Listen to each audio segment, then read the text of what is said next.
こんばんは、ダリネコです。皆様は死んだことはございますか？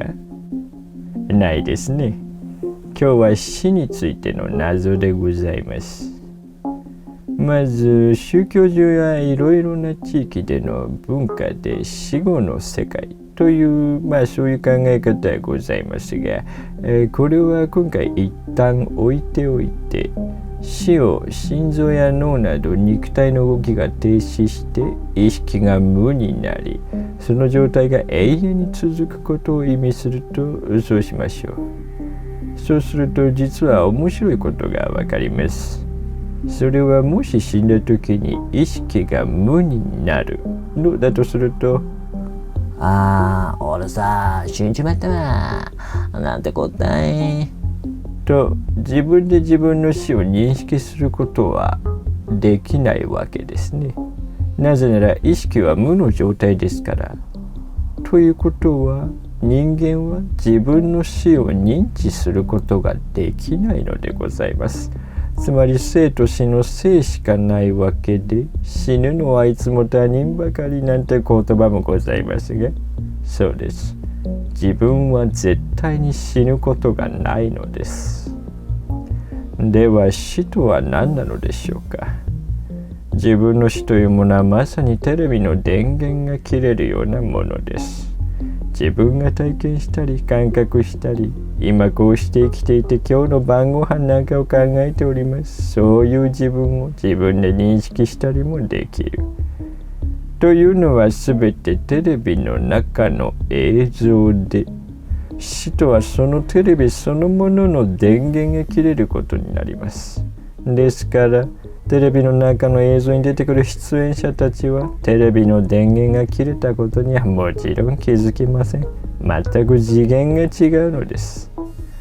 死と非常に似ているのは眠りであり、23時に寝て朝の8時に目が覚めます。夢を見ていない間の時間、それは意識がない状態です。無という感覚すらもありません。夜中の23時まであった体験から突然朝の8時に起きるという体験までワープするのですね。テレビの電源が一度切れて、また朝の8時にお父さんが電源を入れて朝のニュースを見るかのように、死はこの8時が永遠にやってこない状態を言います。一度切れたテレビの電源はもう二度とつくことはありません。それが死です。すると我々は他人の死というものをどのように把握しているのでしょうか。心臓が止まったら、脳が停止したら、体が腐り始めたら、そうです。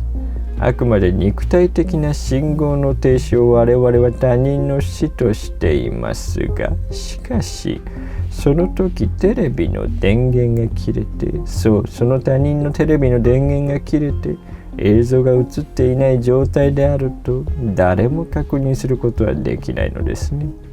我々には目に見える彼の肉体の変化しか判断ができないわけでございますから。つまり死とはテレビの電源が切れることではございますが、その電源が切れたかどうかは私自身にもそれから他人に対してもわからないのです。それなのに死とはテレビの電源が切れることだとどうして我々は理解できるのでしょうか。あなたにはわかりますかね。